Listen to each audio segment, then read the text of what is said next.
বাড়ি প্রেরণা দিয়েছে, শক্তি দিয়েছে বিজয় লক্ষ্মী নারী। আসসালামু আলাইকুম।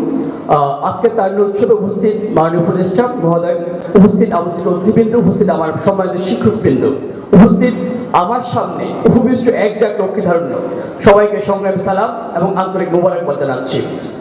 প্রিয় উপস্থিতি, আজকের প্রোগ্রামে আমি শুরুতে স্মরণ করতে চাই জুলাই বিপ্লবের সেই শহীদগণকে, যাদের জীবনের বিনিময়ে আজকের বাংলাদেশ, যাদের জীবনের বিনিময়ে আজকের এই পরিবেশ, আজকের এই পরিস্থিতি।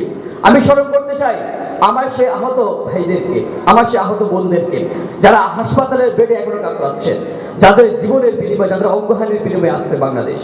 প্রিয় উপস্থিতি, আপনারা জানেন দেশ যখন ফ্যাসিবাদের করোনার কাছে আক্রান্ত, দেশে যখন অন্যায় অনিয়ম যখন নিয়ম হয়ে দাঁড়িয়েছিল, দেশে যখন মানুষের ভোটাধিকার ছিল না, দেশে যখন শিক্ষা প্রতিষ্ঠানগুলোতে কোনো সুষ্ঠু সংস্কৃতি বিরাজমান ছিল না, দেশের শিক্ষা প্রতিষ্ঠানগুলোতে যখন অপরাজনীতি, অপসংস্কৃতি, গভর্নিং বডিগুলো যখন নাকি ফ্যাসিবাদের দোষরা কুক্ষিগত করে রেখেছিল, তখন এই তারুণ্য দেশের মানুষকে স্বপ্ন দেখিয়েছিল।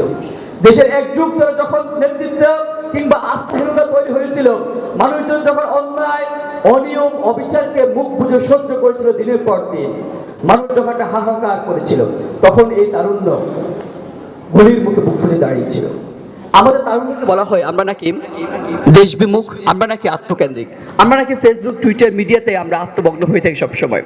কিন্তু এই তারুণ্য 2024 সালের জুলাই মাসে দেখিয়ে দিয়েছে কিভাবে দেশ যখন আপনার ফ্যাসিবাদের করোনার আক্রান্ত হয়, দেশের যে ক্রান্তি লগ্নে, দেশের যুগ সন্ধিক্ষণে তারুণ্য দেখিয়ে দিয়েছে কিভাবে নেতৃত্বের জায়গায় দাঁড়িয়ে থাকতে হয়।